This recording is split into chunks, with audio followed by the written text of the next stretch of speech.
The clearing. कहानी की शुरुआत में हम टॉम नाम के एक आदमी को देखते हैं जो कि अपनी बेटी मीरा के साथ जंगल में कैंपिंग के लिए आया था। जब सुबह ट्रक में उसकी आंख खुलती है तो इस वक्त उसकी बेटी अपने बेड पर सो रही थी। तभी यहाँ बारिश शुरू हो जाती है जिस वजह से टॉम फिर से सो जाता है, लेकिन जब दोबारा उसकी आंख खुलती है तो मीरा अपनी जगह पर नहीं होती। इसके बाद वो ट्रक से बाहर आकर मीरा को ढूंढने लगता है, लेकिन उसे वो कहीं नहीं मिलती। इसी बीच वहाँ एक औरत भागती हुई आती है और टॉम से भी भागने को कहती है। वो उसकी बात सुनकर कुछ समझ नहीं पाता, लेकिन तभी उस औरत पर ज़ॉम्बीज आकर अटैक कर देते हैं और उसे भी काट कर इन्फेक्टेड कर देते हैं। टॉम उसे बचाने की कोशिश भी करता है, लेकिन तब तक वो भी ज़ॉम्बी बन जाती है। इसके बाद वो ज़ॉम्बीज उसके पीछे लग जाते हैं, साथ ही टॉम उनके साथ फाइट करने लगता है। इसी बीच वहाँ मीरा आ जाती है और टॉम को फाइट करता देख वो घबराने लगती है। टॉम उसे ऐसे भागने को कहता है। इसके बाद मीरा वहाँ से चली जाती है। इधर टॉम किसी तरह ज़ॉम्बीज से बचता हुआ अपने ट्रक के अंदर आ जाता है। अब वो ट्रक के ऊपर चढ़कर देखता है कि वहाँ काफी सारे ज़ॉम्बीज आ गए हैं। तभी सीन यहाँ से चेंज होता है और हम कुछ वक्त पहले का सीन देखते हैं जहाँ टॉम अपनी वाइफ नायोमी और मीरा के साथ घर पर था। यहाँ किसी बात को लेकर उससे मीरा की बहस हो जाती है और मीरा उससे नाराज होकर कमरे में चली जाती है। अब रात में वो अपनी वाइफ से माफी मांगता है और कहता है कि मुझे इस तरह उससे बात नहीं करनी चाहिए थी। अब नायोमी उससे कहती है कि वो क्यों ना मीरा के साथ एक वीक की कैंपिंग पर जाए, लेकिन टॉम बताता है कि वो इस वीक काफी बिजी है। लेकिन नायोमी उसे फिर भी कैंपिंग पर जाने के लिए मना लेती है। अगली सुबह टॉम और मीरा साथ में कैंपिंग के लिए निकल जाते हैं। अब रास्ते में टॉम उससे बात करने की कोशिश करता है, लेकिन वो ध्यान नहीं देती और अपने फोन में लग जाती है। इसके बाद टॉम लोकेशन पर पहुंचकर कैंपिंग का सारा इंतजाम कर देता है। कुछ टाइम बाद वो मीरा को हाइकिंग के लिए ले जाता है, लेकिन मीरा कहती है कि उसे ये सब पसंद नहीं है, उसे केवल अपने कंप्यूटर में इंटरेस्ट है। खैर टॉम फिर भी उसे आगे लेकर एक खंडहर तक आ जाता है। अब शाम के टाइम वो वापस से अपने ट्रक के पास आकर बैठ जाते हैं। साथ ही हम देखते हैं कि वहाँ कैंपिंग के लिए और भी लोग आए हुए हैं। तभी यहाँ एक लेडी आती है और उन्हें डिनर के लिए अपने साथ इनवाइट कर देती है। इसके बाद टॉम मीरा उनके साथ शामिल हो जाते हैं। अब रात में वो दोनों अपने ट्रक में आकर लेट जाते हैं। टॉम अपना टाइम बिताने के लिए बुक पढ़ने लगता है और मीरा अपने फोन में लगी थी। कुछ टाइम में वहाँ तेज बारिश शुरू हो जाती है और टॉम बाहर निकलकर अपनी कार को अच्छे से लॉक कर देता है। फिर वो वापस ट्रक में आकर सो जाता है और इसके बाद तो हम देख ही चुके हैं कि क्या हुआ था। खैर सीन वापस से प्रेजेंट टाइम में आता है। हम देखते हैं कि ज़ॉम्बीज ने ट्रक को हिलाकर टॉम को लटका दिया है। इसके बाद टॉम किसी तरह उनसे बचता हुआ वापस से ट्रक के ऊपर चढ़ जाता है। साथ ही उसे अपनी बेटी की काफी फिक्र भी हो रही थी। अब वो ट्रक के अंदर आकर अपनी पिस्टल लोड कर लेता है और बाहर निकलकर उन ज़ॉम्बीज को शूट करने लगता है। वो उनमें से काफी ज़ॉम्बीज को तो मार देता है, लेकिन उस पिस्टल में गोलियां कम होती हैं। जिसके बाद गोलियां खत्म होते ही वो ज़ॉम्बीज से बचता हुआ वापस से ट्रक के अंदर आ जाता है। अब वो दरवाजा बंद कर ही रहा होता है, लेकिन तभी एक ज़ॉम्बी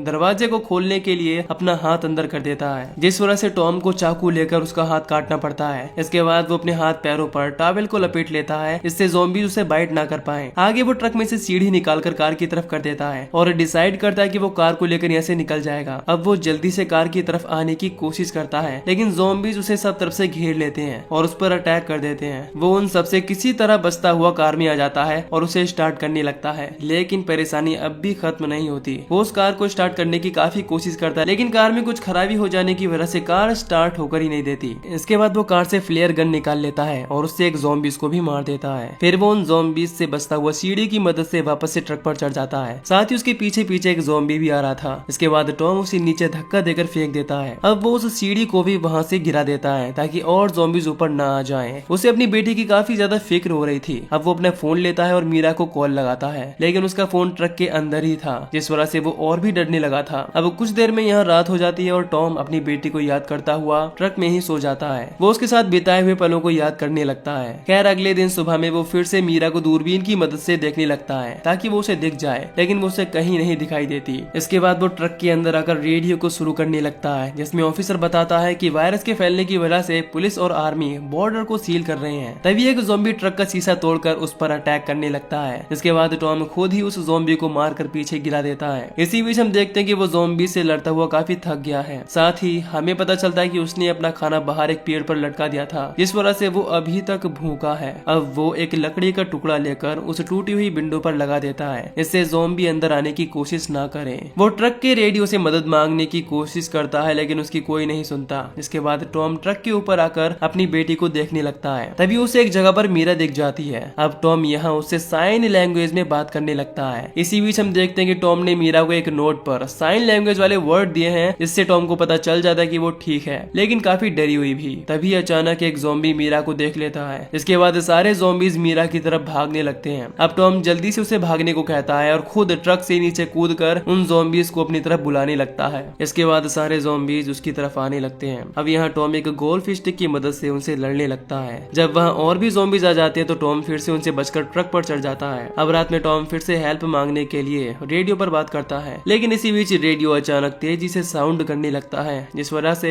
ट्रक के पास खड़े ज़ॉम्बीज गुस्से में आ जाते हैं और फिर से विंडो को तोड़ने लगते हैं। अब टॉम जल्दी से एक हथौड़ा लेकर उस रेडियो को ही तोड़ देता है। अब यहाँ फिर से बारिश शुरू हो जाती है और दूसरी तरफ हम मीरा को भी देखते हैं, जिसके पीछे भी एक ज़ॉम्बी लगा हुआ था। वो उससे बचती हुई एक जगह पर छिप जाती है। इधर टॉम देखता है कि ट्रक के ऊपर काफी सारे ज़ॉम्बी चढ़ गए हैं। इस वजह से वो ऊपर जाकर सारे ज़ॉम्बीज को एक एक करके नीचे गिरा देता है और रात में ही बैठकर निगरानी करने लगता है। सुबह होने पर वो देखता है कि ज़ॉम्बीज के हाथ में मीरा की जैकेट है। इसे देखकर उसे लगने लगता है कि मीरा भी ज़ॉम्बीज का शिकार हो गई है। इस वजह से वो काफी ज्यादा दुखी होता है। फिर वो नीचे आकर अपनी पिस्टल लेता है और ड्रॉअर में बची हुई एक गोली को लोड करके खुद ही सुसाइड करने लगता है, लेकिन वो ऐसा नहीं कर पाता क्योंकि उसे यकीन होता है कि अभी भी उसकी बेटी जिंदा है। अब वो ट्रक में पोट्स में बारिश का पानी इकट्ठा करके उसे पीकर अपना काम चलाता है। अब उसे ठीक से खाना न मिलने की वजह से उसकी हालत खराब होने लगती है। खैर वो ट्रक में से ग्लू लेकर टूटे हुए शीशे के टुकड़ों को एक ट्रक के साइड पर चिपका देता है। इससे ज़ॉम्बी अगर ऊपर आए तो जख्मी होकर नीचे गिर जाए। तभी उसकी नजर पहाड़ी की चोटी पर जाती है जहाँ आग का धुआं उड़ रहा था।